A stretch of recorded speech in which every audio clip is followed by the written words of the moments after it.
حضرت انس رضی اللہ تعالیٰ عنہ بیان کرتے ہیں، رسول اللہ صلی اللہ علیہ وسلم نے فرمایا، وہ شخص جس کی شرانگیزیوں سے اس کا پڑوسی محفوظ نہ ہو وہ جنت میں نہیں جائے گا۔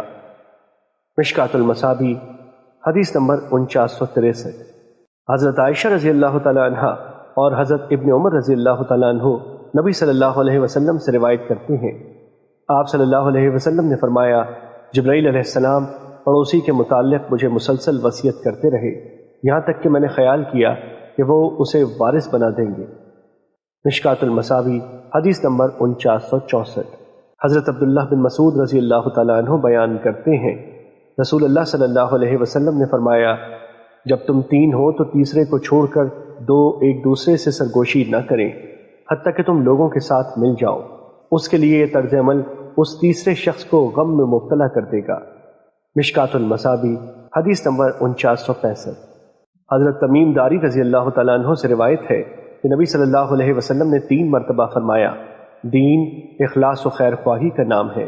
ہم نے عرض کیا، کس کے لیے؟ فرمایا، اللہ کے لیے، اس کی کتاب کے لیے، اس کے رسول کے لیے، مسلمانوں کے حکمرانوں کے لیے اور عام مسلمانوں کے لیے۔ مشکوٰۃ المصابیح حدیث نمبر 4966۔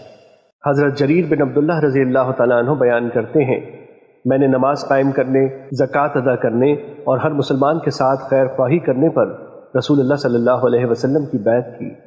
مشکوٰۃ المصابیح حدیث نمبر 4967۔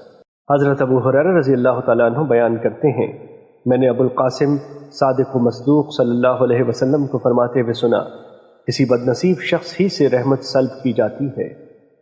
مشکوٰۃ المصابیح حدیث نمبر 4968۔